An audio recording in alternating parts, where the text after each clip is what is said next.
G'day, it's Jamie, and welcome to Where's My Yowie.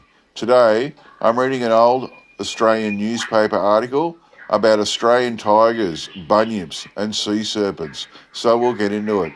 This was published in the West Australian on Saturday the 30th of March 1946, titled Strange Monsters, Australian Tigers, Bunyips, Sea Serpents by J. Crockett. Half of Pennsylvania, USA, has been out hunting a strange monster, which cries like a child, leaps 20 feet in the air, and which is variously thought to be a panther or a bear.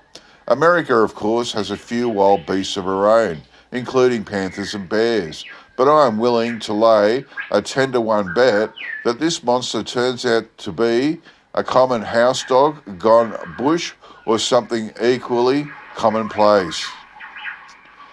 Our experience in Australia with monsters, lions and tigers lures me into this apparent rashness. For 150 years we have been hunting monsters, but none has ever been taken to borrow from the wording of rewards, alive or dead. When a hunt has been successful, the kill has usually turned out to be in the nature of an anticlimax. Thus, the notorious Tantanoola tiger was shot and found to be a calf. The equally famous Kulak tiger changed mysteriously into a wild pig after it was shot, and the Riverina tiger somehow suffered a sea change into a wild pig. Tigers, lions, hippopotami, strange hybrid animals, bunyips and sea serpents have all been sought at one time or another. Dutch explorers started the vogue for tigers by claiming to have seen their track. Hume's hippo. In 1821, Hamilton Hume, the explorer, said that he had seen a large animal, something like a hippopotamus or a manatee, near Goulburn, New South Wales.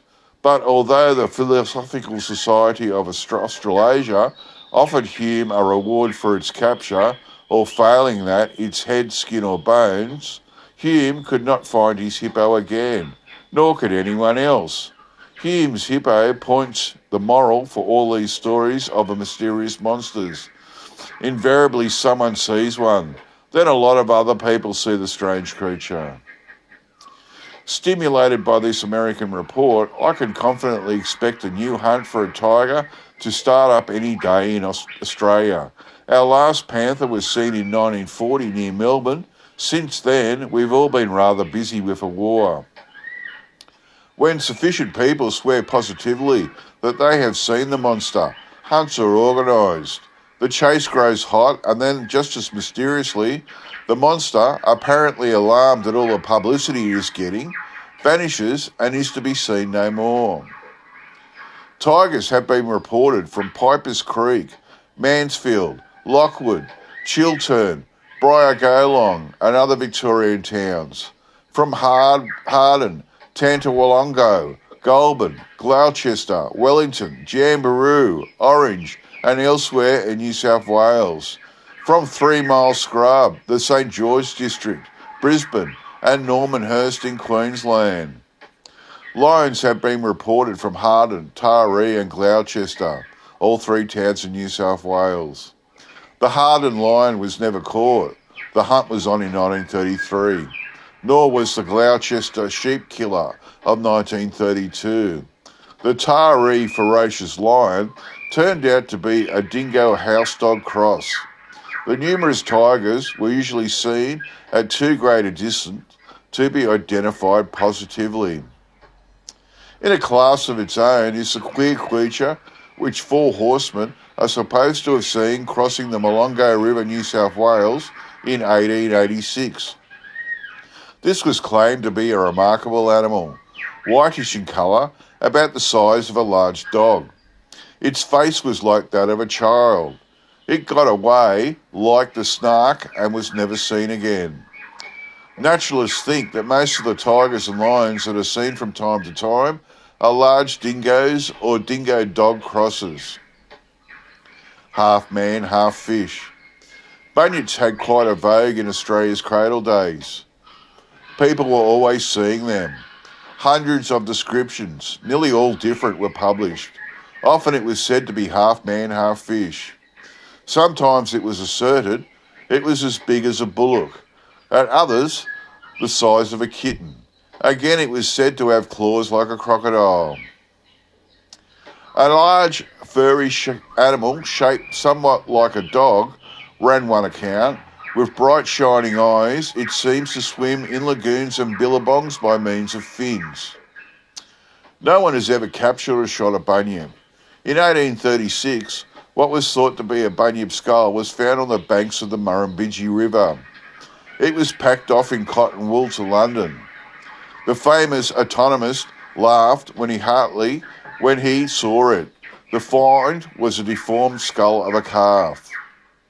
Reports of bunyips have come from all over Australia, but most of them came from the Billabong area in the Darley-Murray Rivers Basin, and therein lies what I think is the clue. The bunyip was and is a seal. In 1932, a seal was found in the Murray River swamps between Renmark and Loxton. Another that must have gone up the Murray 900 miles from the sea was shot at Carnargo in New South Wales. Sea leopards, which are often 10 to 12 feet long, are spotted and may be the origin of some of the tiger stories from coastal towns. Sea leopards are often driven north by Arctic storms. Thus, a report of a tiger at Bega, New South Wales in 1940 can probably be explained in this way.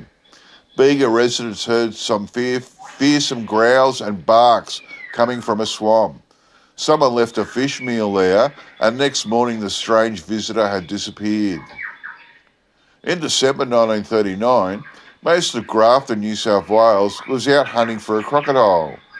There probably was one because scientists and expert hunters identified the tracks in the mud as being genuine.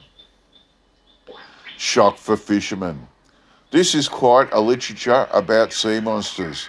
4 men fishing off Bellambi Reef, New South Wales, saw a monstrous serpent with a head 6 feet thick in 1930. It opened its mouth about 8 feet wide. 2 days later, from the same place, came the news of a sighting of a 90-foot serpent by 3 people off a cliff top. Then it was seen no more. In 1891, a diver in Newcastle Harbour came up in a hurry because he had seen a sea monster 30 feet long with a head like a dog and saucer eyes. 2 other men saw it later.